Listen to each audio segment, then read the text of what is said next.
files that were recently released where identifying information about victims is right there, including people's names. So that was a dramatic departure from the demands of the statute. But then conversely, we didn't want to see any redactions of the names of co-conspirators, accomplices, enablers, abusers, rapists, simply to spare them potential embarrassment, political sensitivity, or disgrace of some kind. And yet, nonetheless, the Epstein file documents that were released are filled with redactions of names and information about people who clearly are not victims and may fall into that other category. So I went over there and I was able to determine, at least I believe, that there were tons of completely unnecessary redactions in addition to the failure to redact the names of victims, and so that's troubling to us. Did you see names of any potential co-conspirators that were redacted? Well, you know, I saw the names of lots of people who were redacted for mysterious or baffling or inscrutable reasons. Are any of them well-known individuals? For example, you know, Mr.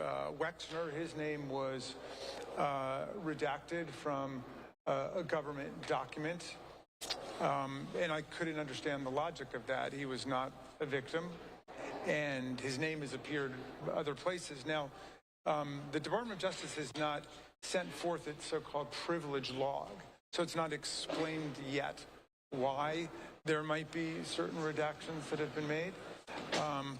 I saw one document which was an email that was sent by Jeffrey Epstein to Ghislaine Maxwell, which was the forward of an email that he had received from some of his lawyers, giving an account of a conversation between Epstein lawyers and Trump lawyers and others about what had taken place during that 2009 period. It was during the period of the 2009 investigation. And Epstein's lawyers synopsized and quoted Trump as saying that that Jeffrey Epstein was not a member of his club at Mar-a-Lago, but he was a guest at Mar-a-Lago, and he had never been asked to leave.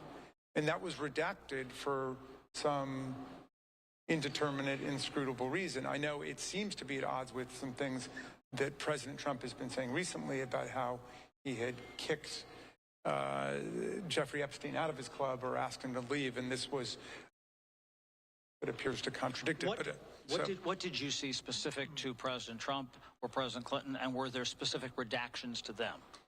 Well, I just gave an example of one redaction related to President Trump. I did not see any redactions related to President Clinton. What was the smoking gun in all this?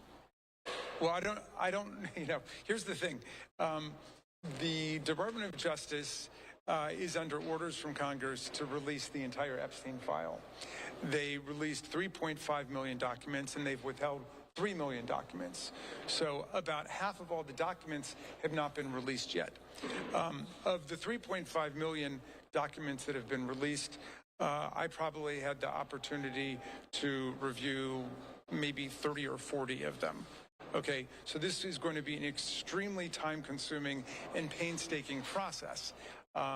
The Attorney General and the Department of Justice have said that this process was something that was completed by them back in July.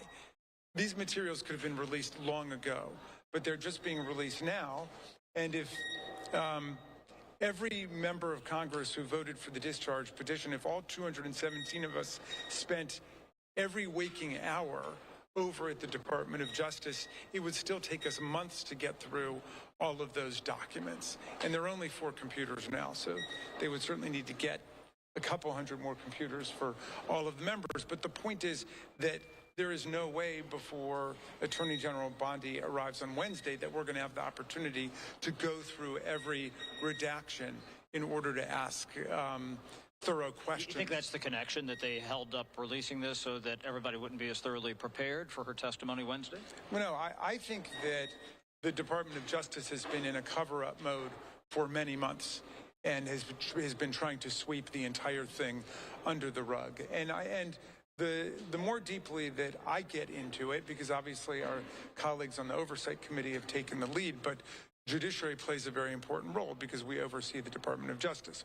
But the more that I've gotten into it, the more I believe that the survivors here, the victims who are now active citizens for justice, really are leading the way. And we need to be having hearings with the survivors to hear from them about their experiences so they can explain what happened and so they can begin to set forth a theory of what took place.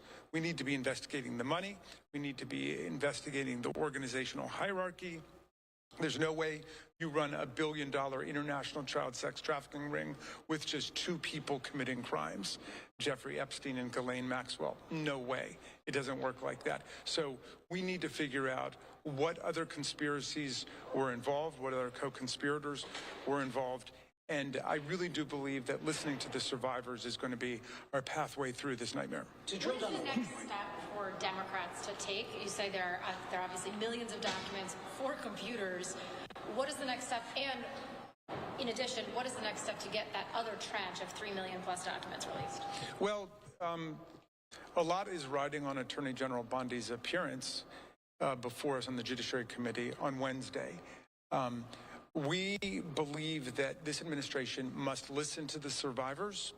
We believe that this administration must release the entire Epstein file, which is compelled both by a congressional subpoena and by a federal law at this point. We want all of the information to come out, and the only redactions should be the names of the victims and the identifying information. Unfortunately, they violated that precept by releasing the names of a lot of victims, which is either spectacular incompetence and sloppiness on their part, or, as a lot of the survivors believe, a deliberate threat to other survivors who are thinking about coming forward, that they need to be careful because they can be exposed and have their personal information dragged through the mud as well. On the document mentioning the president, just to drill down to make sure I'm understanding right, are you saying you saw redactions that you can't explain for any other